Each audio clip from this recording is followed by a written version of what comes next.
El secret més ben guardat de la política catalana dels últims temps. El president de la Generalitat, Artur Mas, firmarà dissabte a les 10 del matí, possiblement, el decret de convocatòria de la consulta del 9 de novembre.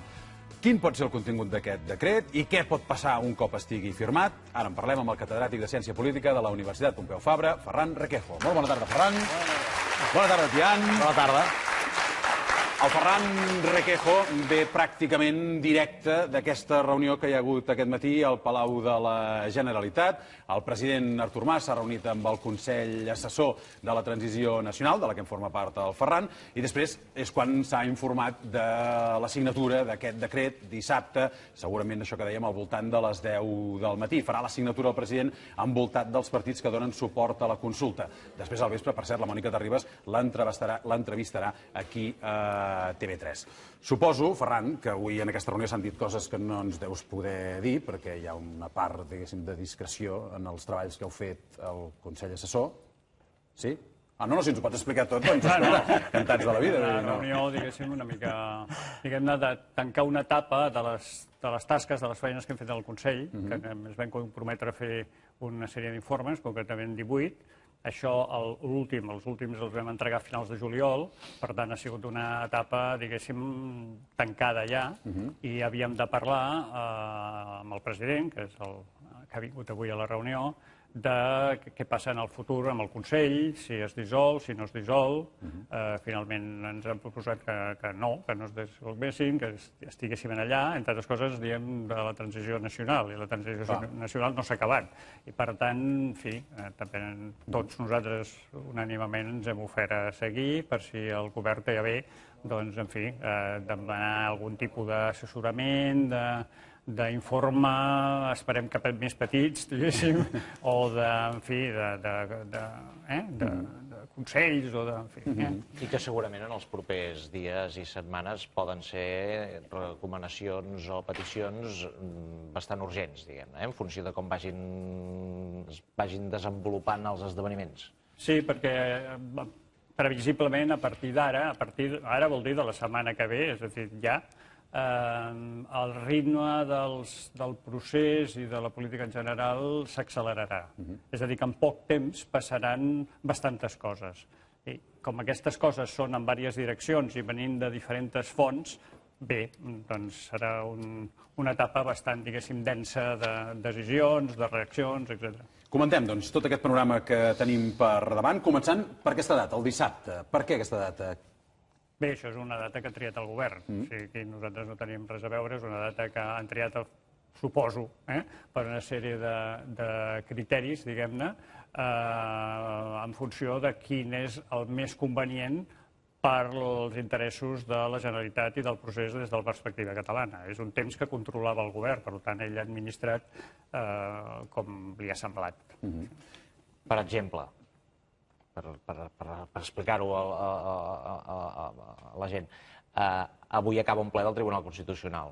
Es volia evitar fer-ho avui perquè no estés reunit el Tribunal Constitucional, no fos cas que ja aprofitessin la benentesa. Demà no hi ha Tribunal Constitucional, però demà compareix Jordi Pujol al Parlament de Catalunya, amb la qual cosa no semblava que fos la millor data. Hi ha Consell de Ministres al matí. Hi ha Consell de Ministres al matí. I ens anàvem al cap de setmana, per tant, el més lògic era que fos dissabte, tenint en compte que Artur Mas serà entrevistat en aquesta casa dissabte mateix i diumenge té una entrevista també a la Sexta amb Ana Pastor. Aquest era el marge que quedava. Per tant, s'assigna el decret aquest dissabte. Què hem d'esperar? Què hi ha d'haver en aquest decret? Hi ha molta atenció posada sobre aquest decret. Què ha de contenir aquest decret? Aquest decret conté dues coses, bàsicament. L'objectiu, que és convocar la ciutadania de Catalunya pel 9 de novembre en una consulta, a partir de la pregunta que ja se sap, aquesta doble pregunta que van pactar els partits polítics, i a més, de l'objectiu hi ha el mètode, el com es fa això, és a dir, de totes les qüestions, podríem dir, de desplegament logístic perquè aquesta consulta finalment es faci amb totes les garanties procedimentals, organitzatives, que hi hagi les meses constituïdes, el cens, els locals, quins són els locals, diguéssim, electorals, que hi hagi una comissió de control, que la llei que ve a ser com una junta electoral, perquè en un procediment electoral o de consultes, etc., sempre sorgeixen, diguéssim, en la campanya un tipus de controvèrsies, de problemes, que es presenten recursos per part dels diferents partits i algú té que, en fi, solucionar, no? És un òrgan administratiu, etc. Aquestes coses estan regulades. Això estarà concretat, en aquest decret? Sí, home, s'ha de tenir en compte que organitzar una consulta sembla fàcil dir-ho, però no deixa de ser una cosa una mica complexa, que mobilitza entre 45 i 50.000 persones. O sigui, imagina't, no sé, el camp del Barça, mig ple i mig buit. Doncs bé, la part mig plena, però plena, sense seients buits, és totes les persones, diguéssim, que estan involucrades, siguin de la pròpia administració, funcionaris, dels Mossos d'Esquadra, etc., com, sobretot, de la ciutadania que pren part a formar part de les meses electorals, etc. Per tant... També ha d'explicar com es comptarà, com es farà el recompte, com es comptaran aquests sí, no, sí o no... Com es comptarà? Bé, el que té que regular és quin tipus de vots seran sí, quin tipus de vots seran no, quin tipus de vots seran nuls, quin tipus de vots són en blanc, és a dir, que no hi hagi dubtes en les taules, per exemple, en el moment de fer el recompte, com si diguéssim. Clar, per exemple, la doble pregunta és vostè vol que Catalunya esdevingui un estat i la segona pregunta és en cas de vot afirmatiu vostè vol que sigui independent. Posant per cas que un ciutadà voti que sí a la primera i no voti res a la segona, s'ha d'aclarir això on va, si va als nuls... Esiste solo una forma tradizionale di fare il ristretto. Piano piano. L'arome, grazie al design unico della capsula, ottiene una lentissima caduta.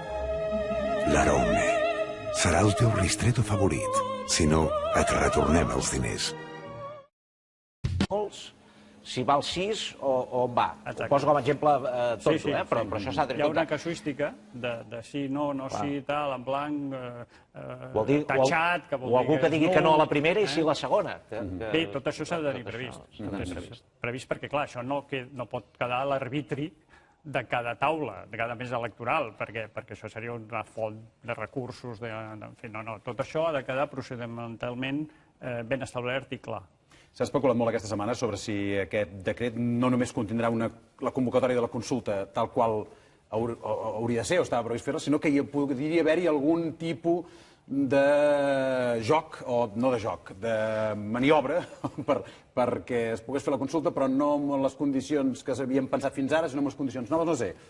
Alguna sorpresa en aquest decret? Això no ho sé. Fins aquí no... Jo no l'he vist, el decret. Això és el decret, el decideix i el presenta exclusivament al govern. I és un secret bastant ben guardat que només el govern coneix. Això ho sabrem dissabte. Sí, la reunió a l'ambient del Consell Assessor, no dic només entre els assessors, dic també perquè crec que hi havia la vicepresidenta, hi havia el president, hi havia el conseller Gordó, hi havia el conseller Homs. Què es palpava, tenint en compte que l'acceleració dels ritmes de la política catalana són imminents a partir de dissabte? Bé, es palpava un ambient, com si diguéssim, de presa de decisió. Jo, la veritat, he vist el president amb molt bona forma i amb un convenciment, no només ell, sinó la resta de membres del govern que estaven presents, amb un convenciment de quins són els passos a fer i quines són les, podríem dir, les reaccions o estratègies a prendre, diguem-ne, en els propers dies, també en funció de variables que ara no es coneixen, que és les reaccions del govern central, les reaccions d'altres actors, si intervé el Tribunal Constitucional, com és previsible, de les reaccions dintre del propi sistema de partits de Catalunya, etc. Però, vaja, jo crec que està... Tu has percebut que hi ha una previsió de llums llargues dels diferents escenaris que fem cadascun d'aquests escenaris, diguem-ne, per entendre'ns. Tenint en compte que les llums llargues a vegades il·luminen zones de la carretera que no estan ben il·luminades perquè ningú les coneix. Tampoc l'altra part contratante tampoc les coneix totes. És a dir, que tothom es mou amb una informació incompleta. Però ja dic, he vist una actitud com ja era previsible, d'altra banda, molt conscient, molt ferma i i molt racionalment pensada. Anem a analitzar els possibles escenaris que ens trobarem a partir de dissabte. Una possibilitat que sembla que té poques opcions, però podria ser, és que es pogués votar el 9 de novembre i es pogués fer la consulta. Això encara és possible. Oh, i tant. No l'hem de desestimar. No, i tant. No. O sigui, escenari número 1, votació Votar. 9 de novembre. Sí. Quan el president de la Generalitat diu que s'ha de fer amb totes les garanties democràtiques possibles, què hem d'entendre per garanties democràtiques possibles? Quines són aquestes garanties? Són les garanties que passen amb les democràcies avançades, és a dir, que procedimentalment el com fer-ho, les regles estan clares, de manera que el resultat que surt d'aquesta consulta és, diguem-ne, no qüestionable. No es pot deslegitimar. Per tant, són garanties de caràcter legal, són garanties de caràcter, diguéssim, procedimental i de caràcter, diguem-ne, administratiu en el sentit d'això que dèiem abans de la comissió de control sobre tot el procediment. Que s'assembli una mica a les eleccions, o que s'assembli una mica al procediment que hi ha hagut amb altres conceptes d'altres països. L'últim, el d'Escòcia, fa molts... Ningú qüestionava el mètode, el com. Això estava acceptat, estava arreglat, estava perfectament pactat i pautat. Per tant, el resultat, sortís que sí, sortís que no, era un resultat legítim. Doncs bé, en la consulta de Catalunya, diguéssim, tenim el marc legal, en principi és la llei de consultes, mentre estigui aquí, un decret de convocatòria que, en fi, emplaça la ciutadania pel 9 de novembre i, de moment, hem d'avançar pas a pas i ja veurem què passa, però, en principi, el govern jo crec que ha d'anar clarament a la convocatòria i a posar tots els estris, tota la logística perquè aquesta convocatòria s'acabi realitzant, que és una logística que ja està preparada. O sigui que ja està organitzat. La màquina està a punt. La màquina està a punt, però si aquesta logística no es pot posar en pràctica al 100%, posem, és a dir, si hi ha algun ciutadà que no pot anar a votar, per les raons que siguin, si els Mossos d'Esquadra reben l'ordre de precintar les urnes, pel que sigui, és a dir, si això no pot passar, la reacció del govern i dels partits, quina hauria de ser? No fer la consulta? Si no hi ha aquestes garanties, és no fer la consulta? Bé, això és una cosa que han de decidir ells. Jo puc donar la meva opinió modesta, diguéssim. Jo crec que la consulta s'ha de fer amb totes les garanties.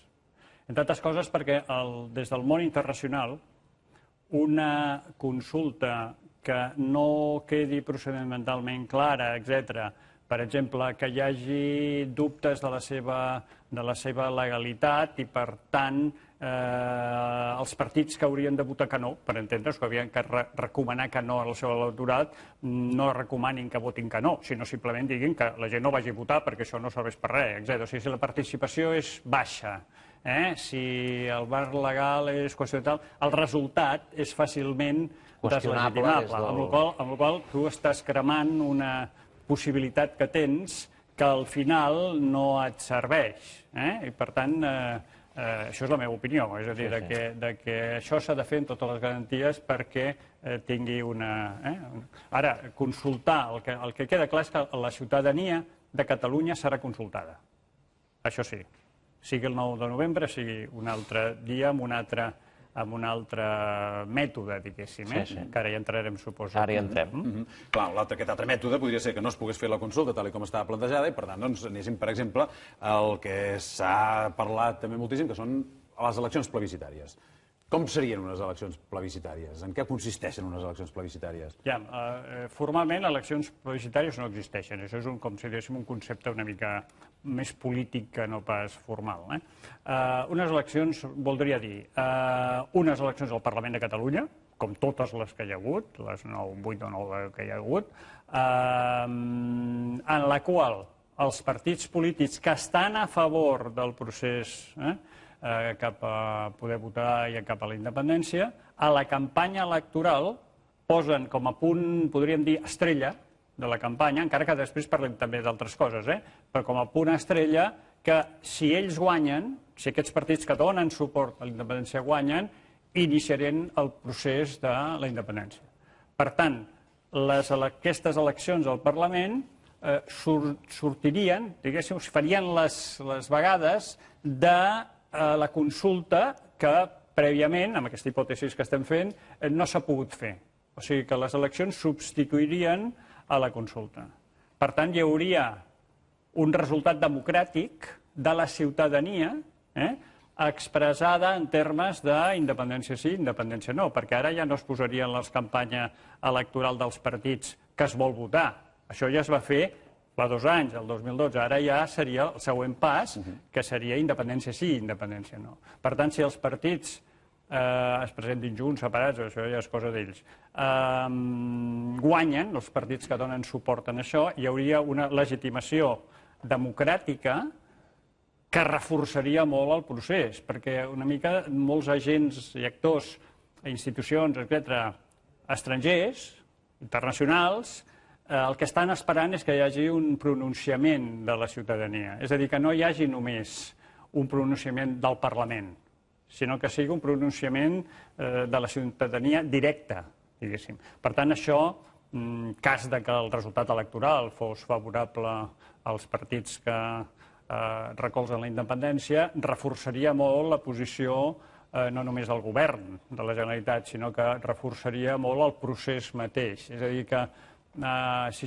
es va per aquesta segona via, el govern de Madrid tindria un problema més gran que el que té ara, perquè tindria el mateix problema, però que, a més, l'opció de la independència ha estat reforçat, ha estat recolzat per una majoria dels ciutadans, cosa que en una democràcia, sobretot en les democràcies més civilitzades, diguem-ho així, les més avançades, té una força contundent. Perquè una convocatòria d'unes eleccions, com que és una convocatòria d'unes eleccions normals, no es podria recórrer ni prohibir ni evitar per part de l'Estat. En principi no, perquè a més això, la repercussió internacional que pot tenir suspendre unes eleccions amb un procediment, podríem dir, formalment impecable, és totalment corrosiu pel govern central. Això no crec que s'atreveixin a fer-ho. Dius que si hi hagués una majoria dels partits que advocen per la independència, després això donaria peu a una declaració unilateral. Però no hauria de ser immediata, no? És a dir, si la legislatura dura 4 anys, la declaració la poden fer al cap de 4 anys. Sí, home, 4 anys ho veig molt llarg, també. Però mentrestant tu defenses que es faci alguna cosa. Això torna a ser la meva opinió. És a dir, que si es guanyen aquestes eleccions, en fi, no és el meu punt de vista, només és un informe que hem fet en el Consell, que és el del procés constituent, que és una mica posar les bases de tot aquest procés. Hi hauria, diguéssim, un moment just després de les eleccions, si guanyen els partits que estan a favor de la, haurien de fer algun tipus de declaració, nosaltres en diem declaració solemne, no és la declaració d'independència, declaració solemne dient que ara iniciem el procés de la independència. I oferir al govern central un procediment de negociació. Però no de negociació per 4 competències i tal, no, és la negociació ja per la independència. Si no es diu que no, com és previsible que no entrin en aquest tipus de lògica, aleshores s'obre un camí de que el govern està legitimat, ja no per fer declaracions d'independència, no per declarar, sinó per fer-la, la independència, per proclamar la independència. I l'opinió personal meva és que una proclamació vol dir la desconnexió. A mi m'agrada parlar del concepte de desconnexió. Hi ha un moment en què les institucions catalanes hauran de desconnectar de la legalitat espanyola i de les institucions espanyoles. És a dir, el que digui el Tribunal Constitucional espanyol a nosaltres no ens afecta, perquè això és legalitat espanyola, nosaltres només obeïm la legalitat del Parlament. Aquest és un moment decisiu. Per tenir èxit en aquest moment, tu has d'estar ben preparat. I per estar ben preparat, tu has de tenir tota una sèrie d'estructures, tota una sèrie de disposicions a nivell econòmic, fiscal, de la seguretat, del poder judicial, del que són els recursos d'energia, de les telecomunicacions, d'aigua... Que et permetin aguantar fins a ser reconegut internacionalment. I això paral·lelament s'ha de fer amb una forta, crec, una forta campanya internacional. O O sigui, jo, si es va per la via de les eleccions, seria molt obert a tot el món. Diu, mira, escolta, nosaltres en guanyem tal i farem això, farem això. El difícil pel govern, que això són... El lideratge és clau en aquesta segona etapa. És decidir el moment. Potser el més complicat políticament és la gestió del temps. Per això et deia, jo crec que no es pot fer immediatament, perquè tu has de proclamar la independència quan siguis capaç d'aguantar-la i desenvolupar-la. Perquè al final del dia, diguéssim, el dret internacional, el que és la parafernàlia del conjunt de les nacions, estats, etc., al final, si tu aguantes una cosa, acabes aconseguint-la. O sigui, és una qüestió més de poder fàctic que no pas de lleis. El dret internacional s'acaba sempre acomodant a la realitat.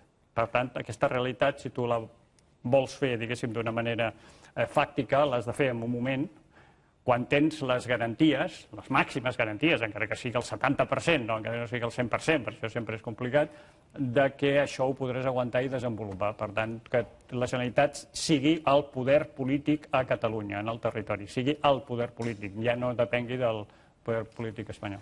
No sé si ens podríem agafar el que va dir ahir el president dels Estats Units, Barack Obama, i va fer una intervenció al Consell de Seguretat, al plenari de les Nacions Unides, i va dir això.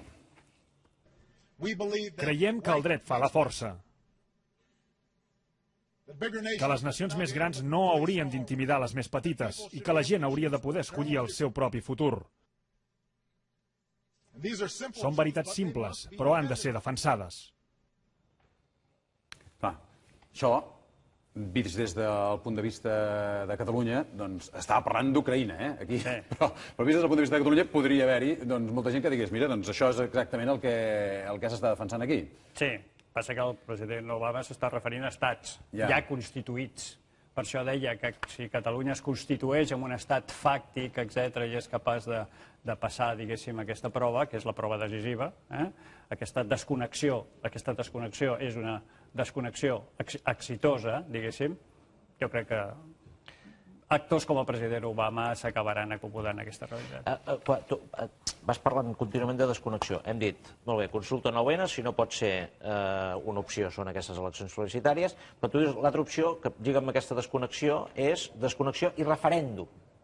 Sí, bé, això... El primer és al revés del que ens plantegem ara. Ara els partits majoritaris, diguem-ne, es plantegen farem un referèndum i després la desconnexió. I tu dius, hi ha un moment que es pot fer al revés, que desconnectin els partits primer, però després se sotmet a referèndum de la gent. És a dir, és posposar la decisió aquesta democràtica que legitima, sobretot amb ulls internacionals, etc., a després de la desconnexió. O sigui, primer la desconnexió i després... Això és un escenari més. És un escenari que ni jo ni el Consell recomanem, perquè té molt més riscos, perquè et falta el pas previ de la decisió, però bueno, com a escenari més s'ha de contemplar, entre altres coses perquè sembla que a Catalunya algunes forces polítiques els agradaria més anar ja directament per aquesta via. Personalment crec que no és la més adequada, perquè implicaria que tu fas coses decisives quan encara no ets prou fort. I, per tant, té més riscos d'èxit. Això ho dius per qui parla de desobediència civil? La desobediència civil té alguna mena de fonament jurídic, fins i tot? Desobediència civil és un concepte diferent.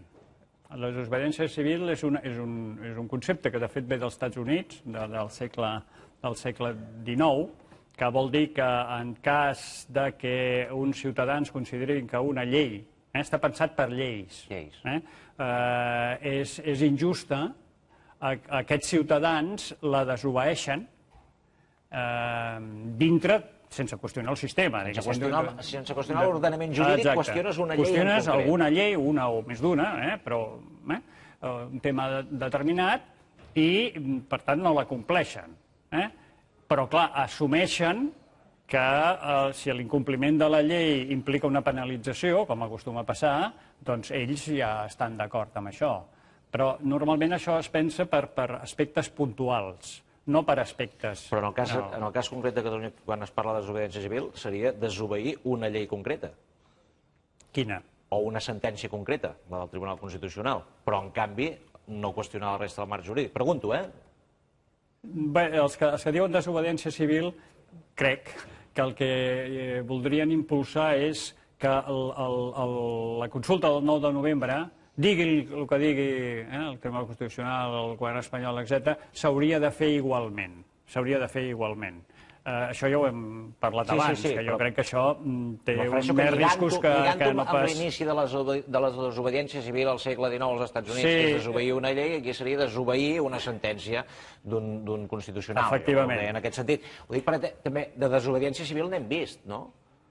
Darrerament, perquè intentar evitar desnonaments, en el fons, és desobediència civil, també. Bé, sí, tot el que sigui qüestionar la implementació, la posta en pràctica de normes legals, com si diguéssim, té un component de desobediència, de dir, no, escolti, jo això per aquí no hi passo, jo això em nego, sigui a pagar no sé què, sigui a això, marxar d'una casa quan no sé què, però insisteixo que això normalment és per aspectes puntuals de polítiques concretes, no és normalment per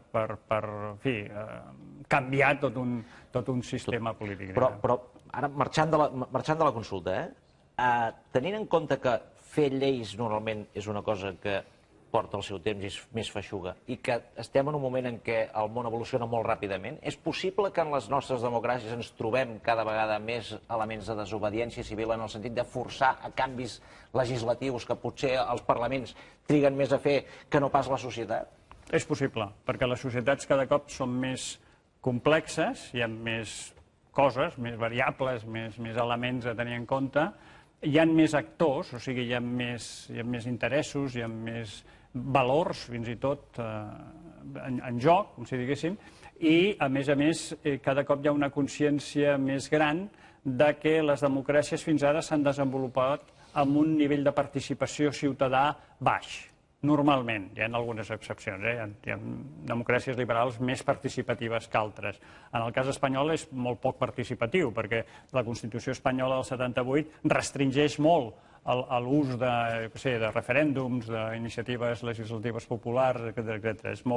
És com una mica desconfiada respecte a la participació de la ciutadania. Jo crec que la tendència és una mica al revés. O sigui, d'articular procediments, mecanismes que aquesta ciutadania s'expressi, diguéssim, articulant-la, això sí, amb el que són les institucions del propi sistema de les democràcies. Però incrementant, jo crec que hi ha un dèficit participatiu clar en bona part de les democràcies occidentals, i amb l'espanyola hi ha un dèficit més que clar, diguéssim, és de les més, podríem dir, restrictives de la política comparada amb aquest aspecte. O sigui, per tant, si el dia 9 de novembre la consulta no es pot fer i s'agafen les urnes i es treuen al carrer i que la gent voti al carrer, això podria ser un cas de desobediència civil, però no ens portaria al reconeixement internacional que és el que es busca per després legitimar el procés. No, clar.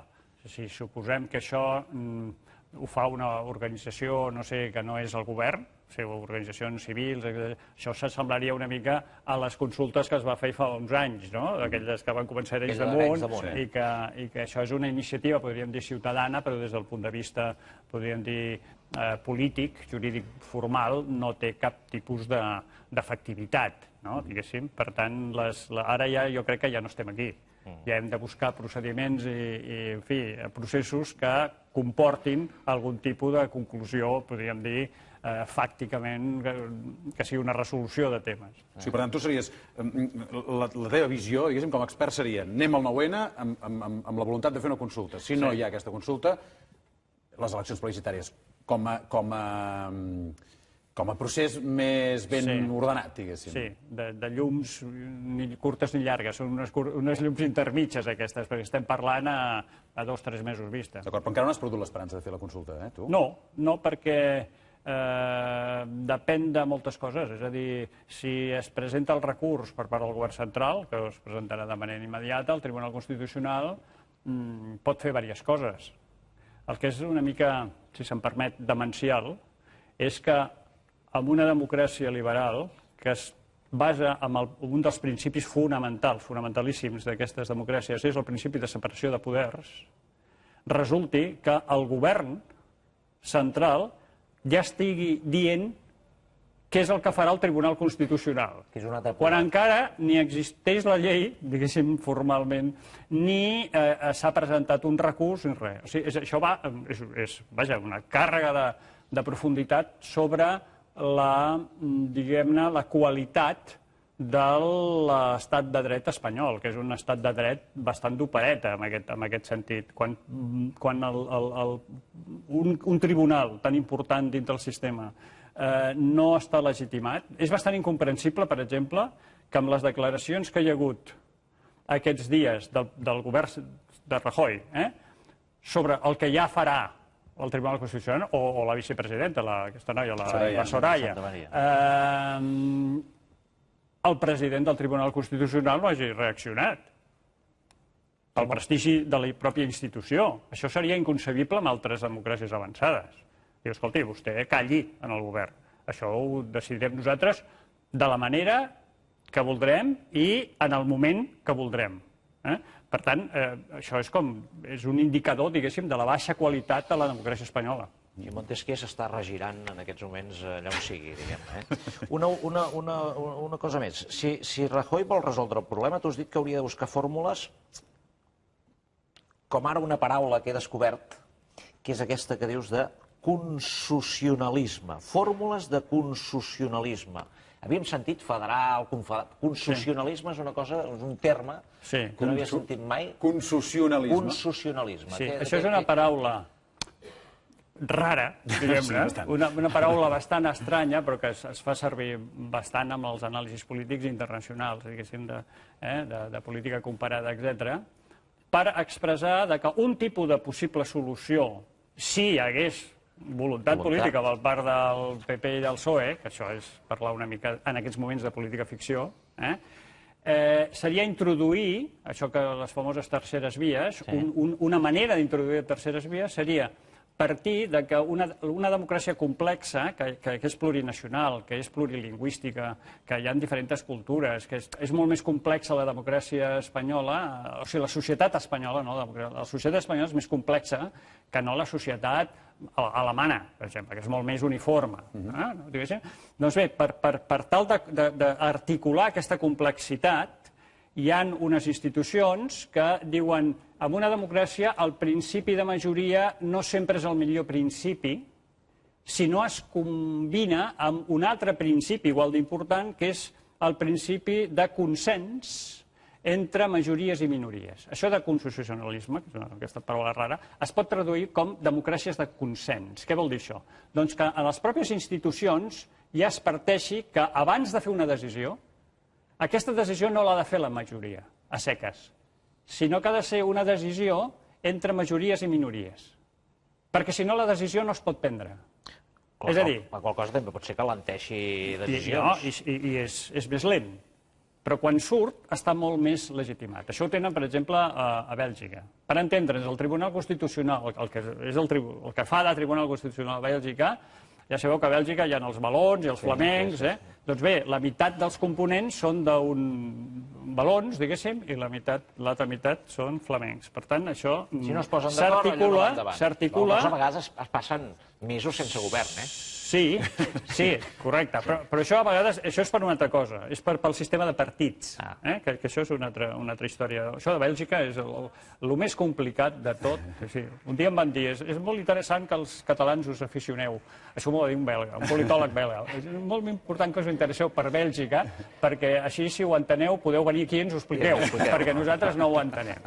Però és un principi, diguéssim, o per exemple, el govern mateix. El govern està format per majories i minories. O, per exemple, en el Parlament, o sigui, per definició, això, o sigui que no pot ser només d'uns i no els altres.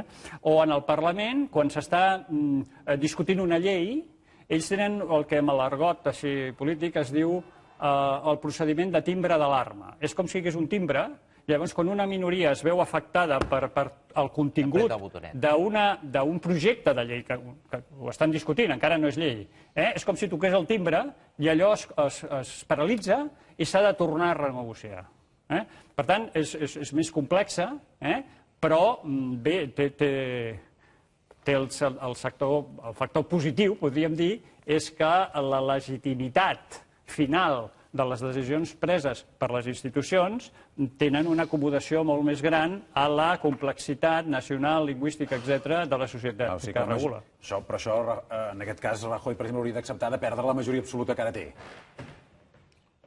No, pots tenir majoria absoluta. No, perquè pots tenir... Però qualsevol decisió l'has de prendre d'acord amb Catalunya i País Basc, per exemple.